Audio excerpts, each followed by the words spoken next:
Well, good morning and welcome to Morning. Hawley Baptist Church Online. It's great to have you with us, whether you're watching live now Sunday morning or whether you're catching up on YouTube. It's great to have you. Yeah, great to have you with us. Finally got that out. Yes. My name's Neil, I'm Jen. and well, what's happening this morning? What's What is coming up? happening? What is happening? We've got the final in our current series, Cost of Living series, which I think has been some really useful, practical series Yeah. because we're all struggling. I would imagine, well, most of us are struggling with cost of living. So this is about living generously, which I think probably we're all thinking is that easy to do when we're in a cost of living crisis? Is that quite a challenge to be generous? So it'd be interesting to hear. So Martin's bringing that talk to us later, and he's going to be talking about how we can live generously, and that might be about materialism stuff, but it might be about living generously generally. So maybe about our how we approach people, how we are, and stuff like that. Yeah, it was a mark of the early church if that people knew people were Christians by the fact they lived generously and they were generous. So there's a challenge. Yes, so because it would say that if you've got two coats and you see somebody without a coat, then give your second coat to that person without a coat, that sort of thing. Yeah, and they shared their possessions. Everything, didn't they? It's just all free for all. Yeah, if we look at those things now, we think, oh yeah, I might lend my neighbour my lawnmower, but I want it back. Exactly. Because I still need to cut my own grass. Yeah, so it's quite a challenging concept. So particularly in times when times are tough. So so it's interesting, isn't it? Because some of us who belong to a church, and if you've belonged to a church as well, we talk about tithing and giving 10% of what we earn into the church to support the church work, and you think or into charity or whatever you do with that money, and it's all just giving your money, but actually that's the first thing that can tend to go when you're feeling the pinch, can't it? You think, well, that's a nicety thing to do, but I need it back for myself now. So let's see. That'll be interesting to see what Martin says. Let's have a look at our intro video for the series.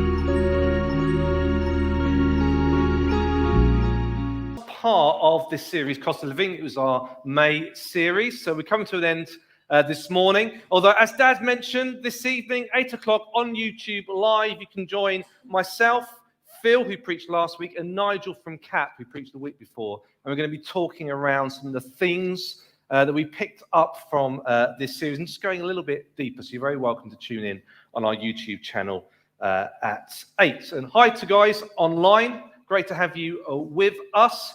And just to recap very quickly, so I started off the series looking at the idea that we want to be able to live free from the worry and anxiety that this cost of living crisis that we are facing, the perfect storm that we are facing. How can we live free from anxiety despite the fact that things are pretty rough for many of us?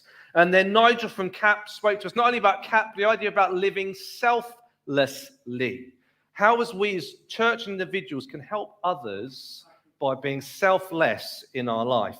And then last week, Phil spoke to us about the importance of living with margin, living with a bit of space in our finances. That if things do go wrong, hopefully we've got a little bit of a margin there to absorb some of the shock from that. And really this morning, we're going to be looking at the topic of living generously. And I want us to answer the question, what can I do? What can you do to help in this cost of living crisis? How can I make things a little bit less of a crisis for others? Now, last week, Phil gave us, I really enjoyed Phil's sermon last week. He gave us some real practical advice. The whole series is supposed to be very practical. It's stuff you can maybe go away and will help you in this cost of living crisis. And he talked about the fact that maybe for some of us, we need to decrease our standard of living in order to improve our quality of life. Decrease our standard of living to improve our quality of life. And he gave us this little formula, 10-10-80, where he suggested that it would be beneficial to create margin in our life by giving away 10%. So if you're part of the church, you might be giving it to the church, but you might be giving it to charities. And we're going to be picking up a little bit on that this morning. Save 10% and live on the other 80%. That was kind of the formula that he gave us. And I found it really, really useful, some really useful practical advice. But we are in a cost of living crisis. And therefore, the increasing reality is that for many of us, and maybe it's for you here, that no matter how much good advice you get about dealing with your finances, what comes in is not enough to cover what needs to go out. I was watching the BBC News this week, and they were chatting to a Vicky Brownridge. Here we go. CEO of Step Change Debt Advice. And she said this: we are seeing an increasing number of people who, once we've gone through the budgeting process with them, so come and give them good advice about how do you budget and all this sort of stuff, there is nothing left to pay beyond their household bills. Or actually, they are in a negative budget situation. So give them all this good advice, and they still cannot make ends meet. And she goes on to say, all different backgrounds, all different income levels. We are actually seeing more people already employed, already working full time, where there is really no option to increase their income. They can't go off and work some more. The income does not meet their expenditure. And no amount of good advice and budgeting is going to help them in their situation. So how do we fill that gap between what they have and what they need? Well, I think the answer, and what I'm going to talk about this morning, is the answer is generosity. And we're going to talk about generosity. It's easy to think, well, this is the cost of living crisis. How can you be asking me to be more generous with what I have? When don't you know what, I've got these bills and everything's more expensive? Well, actually, I would argue that now more than ever, we need generosity in order to help fill that gap. In order for you and me to help people facing a financial crisis at this time. So I have a question for you, and you don't need to answer it, but you can answer it in your heads. Are you a generous person? Are you a generous person? I have to admit, I'm not a particularly generous person. I struggle to be generous with what I have. I'm working on it. I'm trying to be more generous. I'm trying to, think about being more generous. It's not something that comes naturally to me. I want to give you a concrete example of how this, maybe I'm different to my wife. My wife is upstairs in the live stream, so hi, Jen. My wife is a very generous person, but we've been married for 14 years, and ever since we got married, we still do have a joint account. So all the money we have goes into a joint account, and then everything comes out of that joint account. So we have exactly the same amount of money because we've got the same pool of money. But if we're going to have people round for dinner, or perhaps every now and then you say, shall we have something nice for lunch? I always send my wife out to get stuff, because she will come back with absolutely loads of stuff from Tesco, all these nice bits and pieces, also nice selection of cheeses, some olives, some posh bread. If I went out, we'd have probably dried bread and a bit of jam.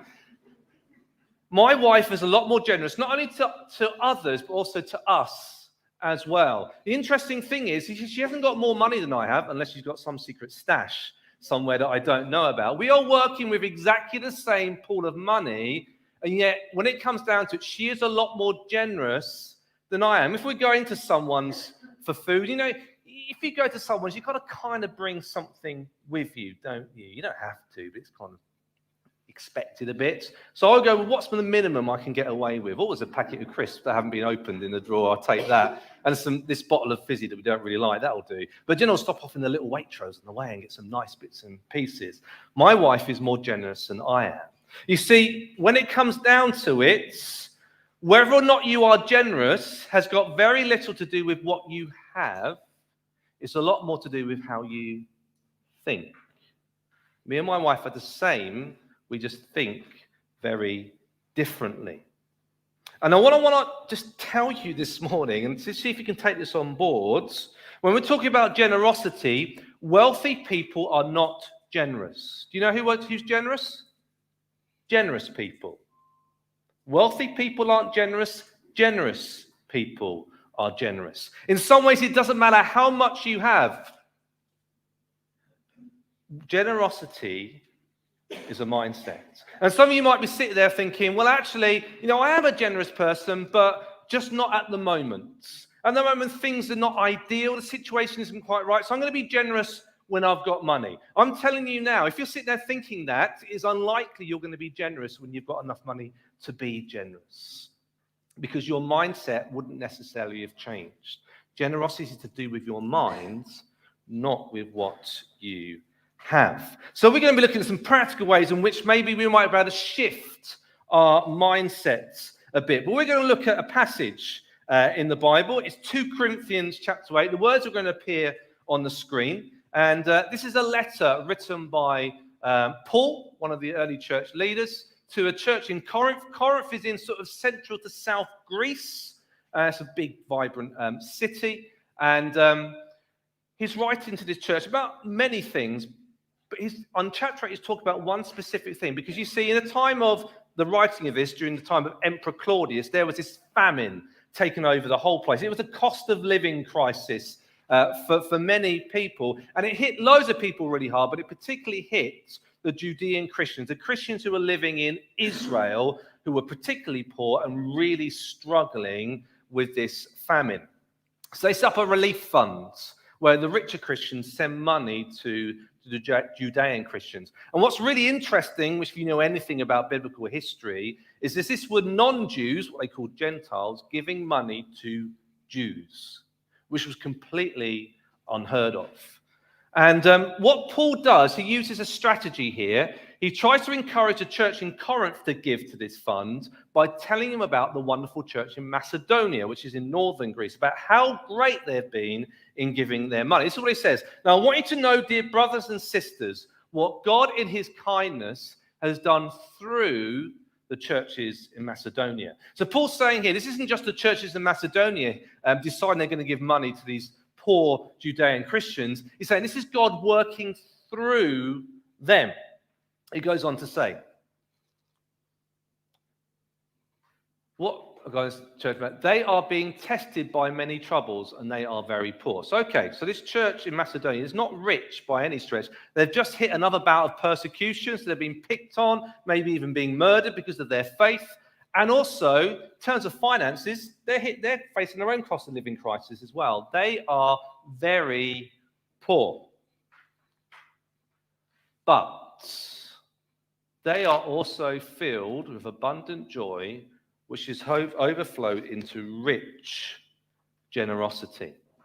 So despite their poorness, despite their persecutions, despite all the difficulties they are facing, they have an abundant joy, and 2, that has overflowed into rich generosity. Let's just unpack that a little bit. You see, Paul goes on. He says, for I can testify, I can say to you, I've seen it with my own eyes, that they gave not only what they could afford, but far more. And they did it of their own free will. No one forced them to do this. They begged us again and again for the privilege of sharing in the gift for the believers in Jerusalem.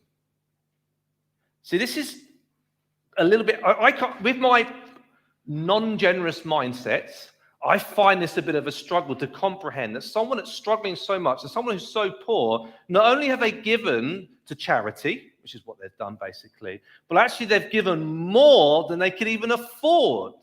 So you may never say, I can't really afford to give to charity, or I'll just give a little bit. But actually, they did even more than they could afford. And they did it with joy. And they begged to be able to help out with these people that were struggling so much. See, for them, it was a duty to give. They felt as Christians they had to give to help the church. But actually, it was far more than that. They felt a joy because they knew how generous God had been to them. They knew how much God had loved them, how much God had accepted them, how much God had transformed their life. And their response for that was rich generosity, wanted to give financially to others. See, Martin Luther, who about 500 years ago started the Church Reformation. If you are interested in that, look it up. I'm not going to go into what it is now. But he said this. I'm going to skip that one. There are 3 conversions necessary for a Christian life. There's 3 things that need to change, be converted if you become a follower of Jesus. Conversion of the heart, so something happens inside you emotively within you. Something of the mind, so you start thinking differently. We're going to be talking a little bit about that this morning, but also the conversion of the purse. And it's often the last thing that gets converted. And I think I can give dutifully to the church, I can give dutifully to charity. But do I give joyfully to others? Do I beg to have the privilege of rich generosity to others? See, these people in Macedonia, these followers of Jesus, had been converted, not only in their heart, not only in their mind, but also in their finances as well. They truly discovered, as it says in Acts 20, that you're far happier giving than getting. Far happier giving than getting. And they were not limited by what they had because they had been transformed by God. They're being transformed by God's Spirit working in their hearts and their minds and their wallets. So, how do we change the way we think? How do we get a shift in our mindset? Because I don't want to be limited. I don't know about you, but I don't want to be limited in what God can do for me and what God can do through me because my mind is not in the right place in anything, including my finances. Well, our first one I want to talk about, we're going to do 3 mind shifts quickly. Mind shift number 1. We need to shift from not enough to more than enough. We need to shift from not enough, I haven't got enough, to actually I've got more than enough, therefore I can be abundantly generous with what I have. See, so many of us, and I'm included, think, well, I haven't really got enough money, and I haven't really got enough time, and I haven't really got enough resources, so I need to hold on to them tight, because surely mathematically, if I give some of it away, then I'm going to have even less, and I'm already struggling with that. See, the reality is there are some people who are living on benefits who do not have enough. There are some people who are living on the minimum wage who don't have enough. There are some people who are living on £30,000 a year who do not have enough.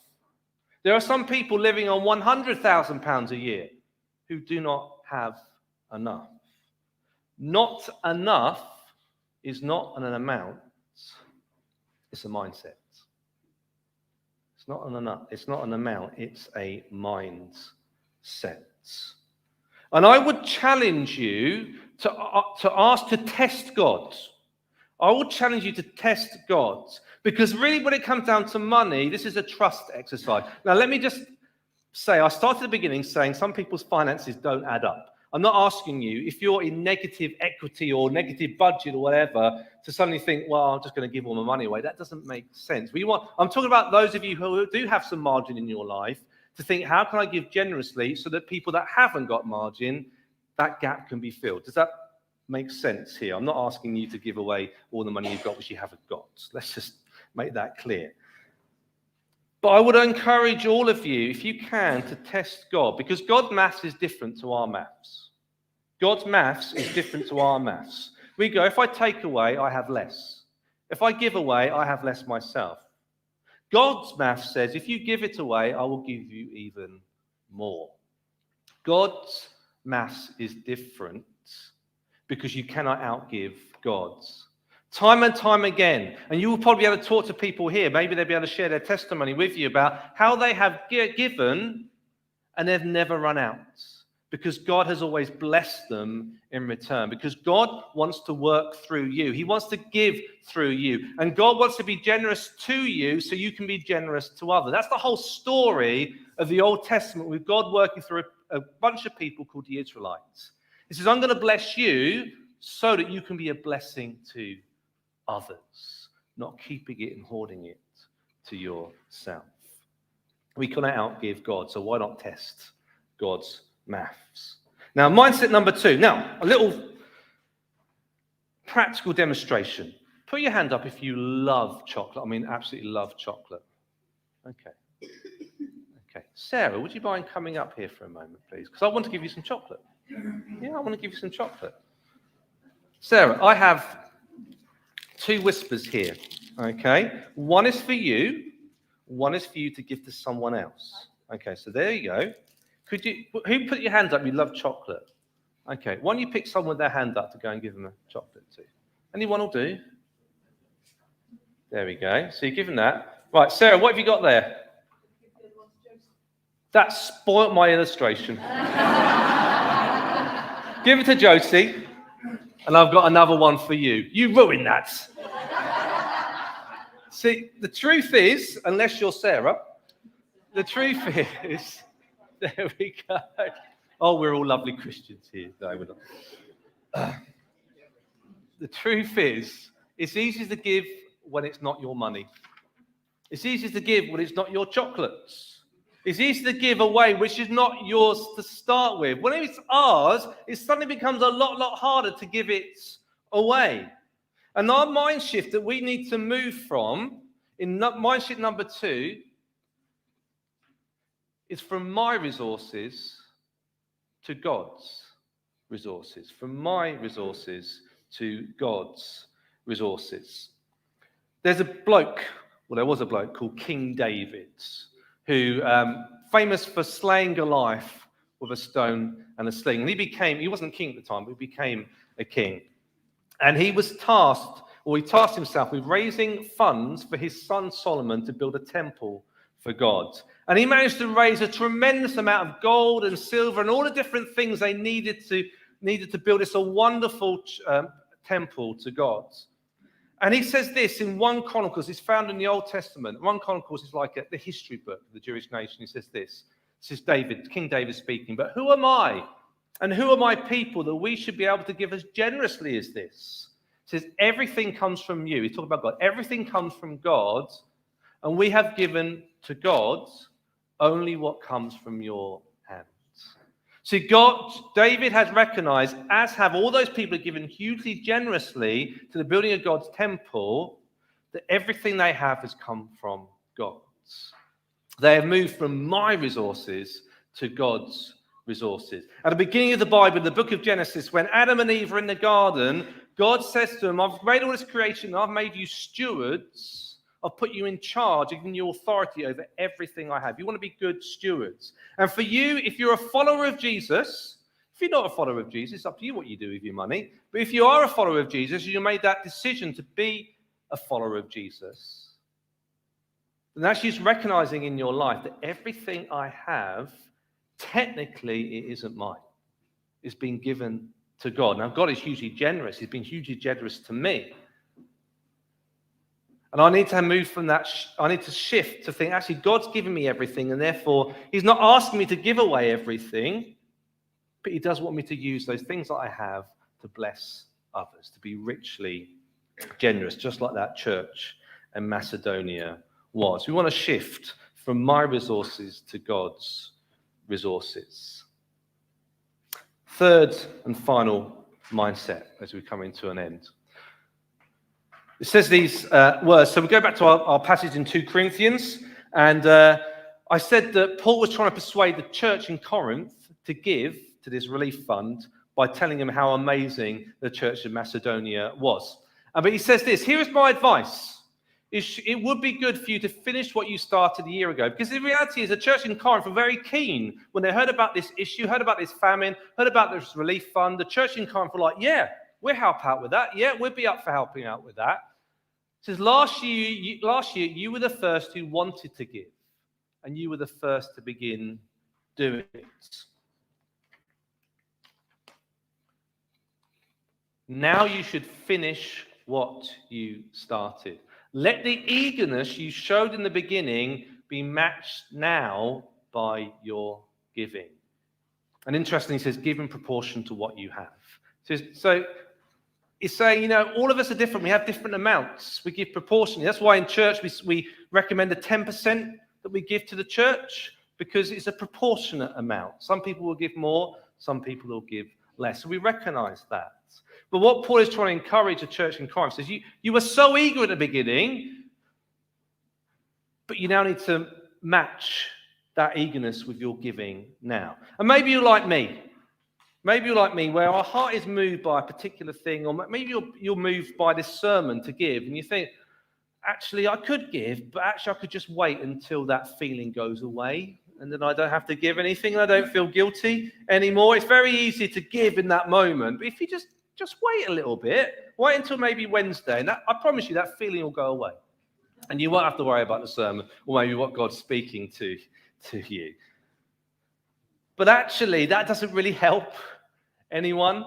And Paul's saying that to the church in Corinth, you being really eager at the beginning, that's not really helping. You need to be fulfilling what you promise now. And that's the third mind shift from I'll give when I've got enough. I'll give when I'm in a more comfortable position. I'll give when I've got a better job, to actually I'm going to give now.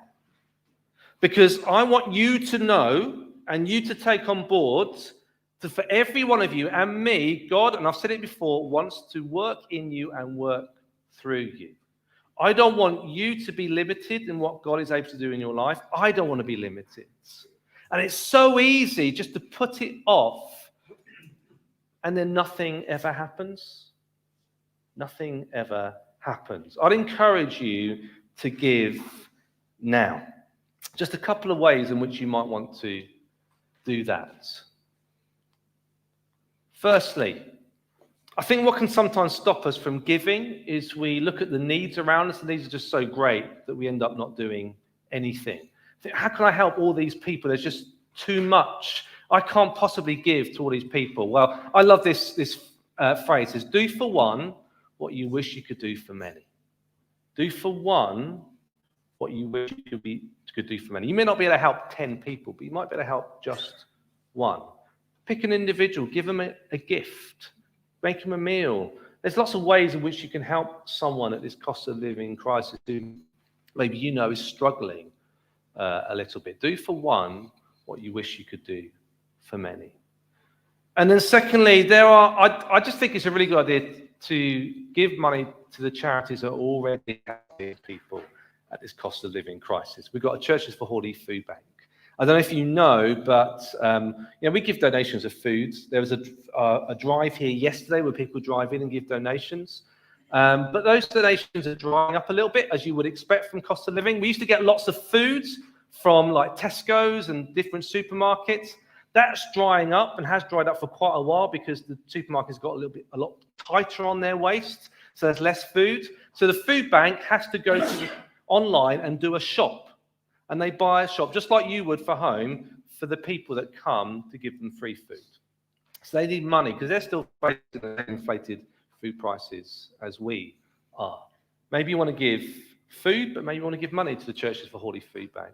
And then it's not happening at the moment, but there's the Hawley Lions WOW campaign, Warm Over Winter, where they could actually help pay the bills, electricity and gas bills, for people who can't afford to do it. And we've shared videos on this before, but that's something you might want to consider giving to. But there's loads of other charities out there.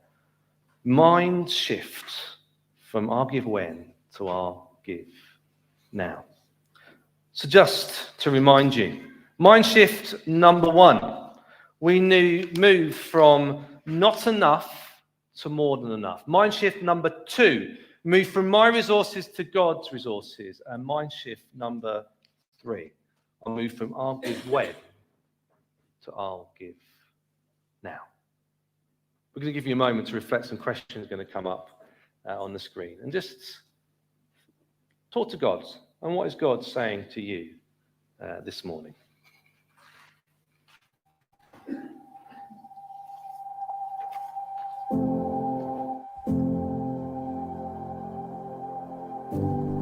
Are you guilty of having a not enough mindset?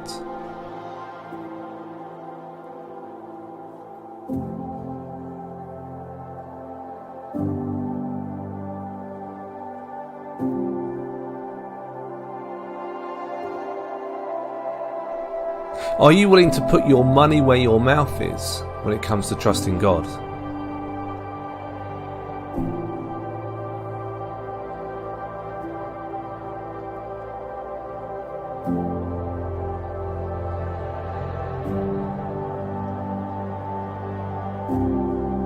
What can you do in the next 24 hours to be generous? What's stopping you?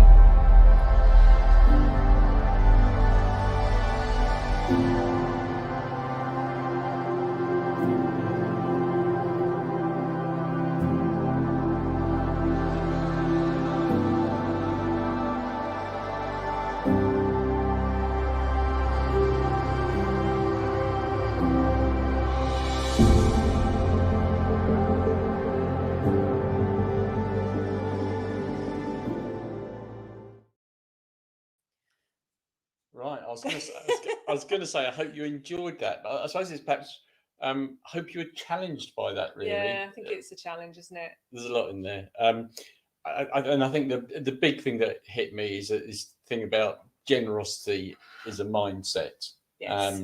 If you wait to, if you wait till you got loads of money or you got some money.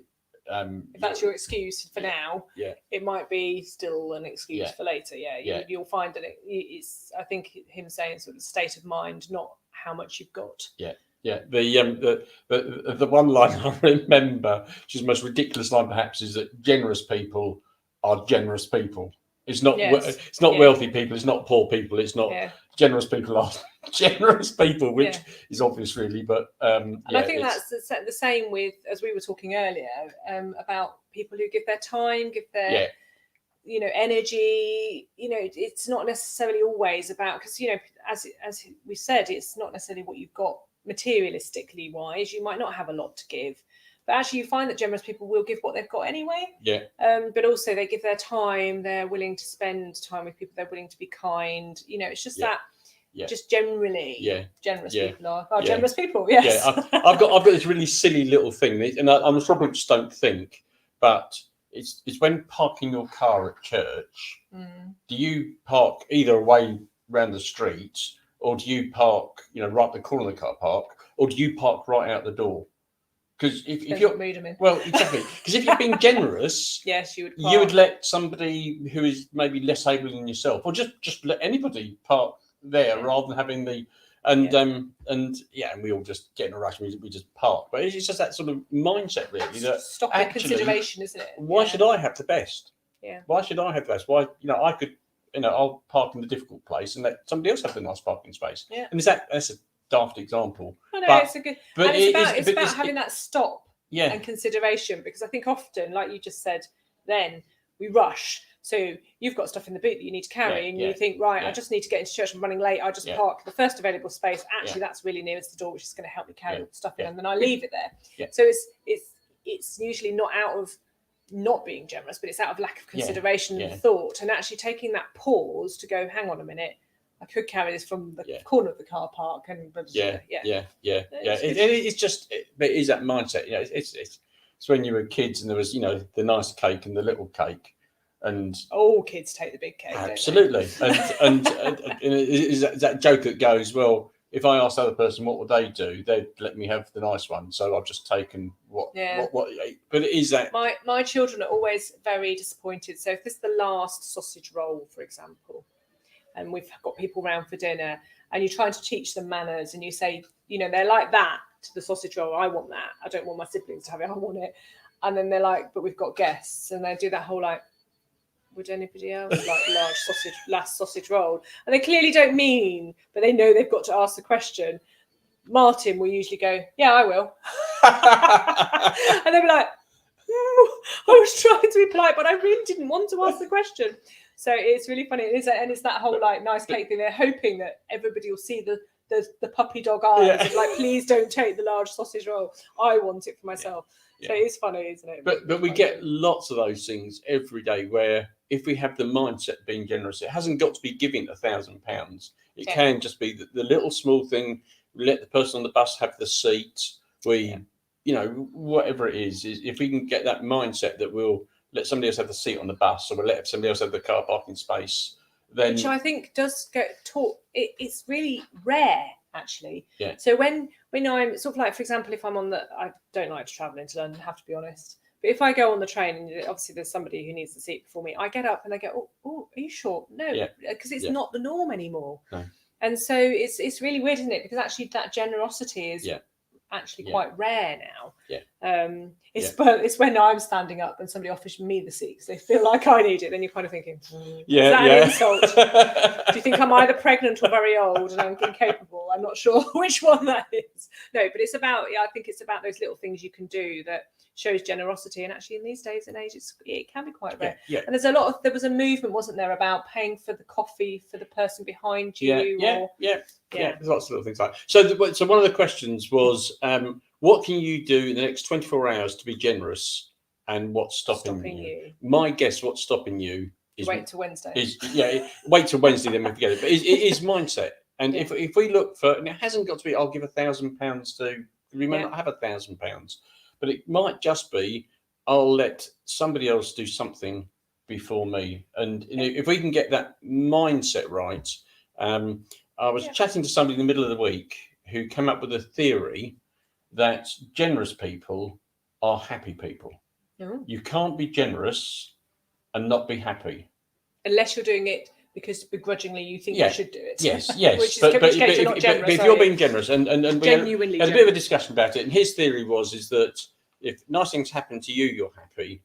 But if nice things happen to the person you're being generous to, then you're likely to be twice as happy because you're happy for yourself and you're happy for them. And I think it's like a bit like when you give a gift. Actually, it's nice to receive a gift, but actually giving a gift and seeing the joy on somebody else's faces fills you with more happiness. So here's a challenge. Think of somebody who you know is generous, and then ask yourself, are they a happy person? It's a theory. It's not.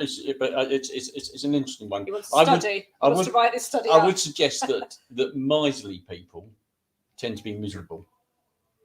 So there's the counter argument. If you're a person who wants it himself, but they might not know that. No. They might think they're perfectly happy. So anyway, so that's it. So if you've got questions on any of the series, two things. One is please email us at gotquestions@hawleybaptist.org.uk and somebody will reply. So comment or question or whatever, if you want to know more about Hawley Food Bank or anything like that that's come out of this series. The CAP person, Christians Against Poverty and Money Management, who will be on Going Deeper later. And that's the other thing is if you have been challenged or you got questions, then email or join us at 8:00 this evening and put your thoughts and comments, and we'd so like we've got the chat running today as we are live. There'll be a live stream chat going on whilst there's Going Deeper, so you can ask questions there and they will try and discuss them and answer them. They might not answer them, but they might just discuss them, which will help relieve some answers out there. So good. So think about something you can do in the next 24 hours to be generous. It might just be small, but it's get that mindset of being generous in some way to somebody. Let's sing a song. We've got a song, Goodness of God, and it just reminds us again that the most generous person is God himself. Let's sing.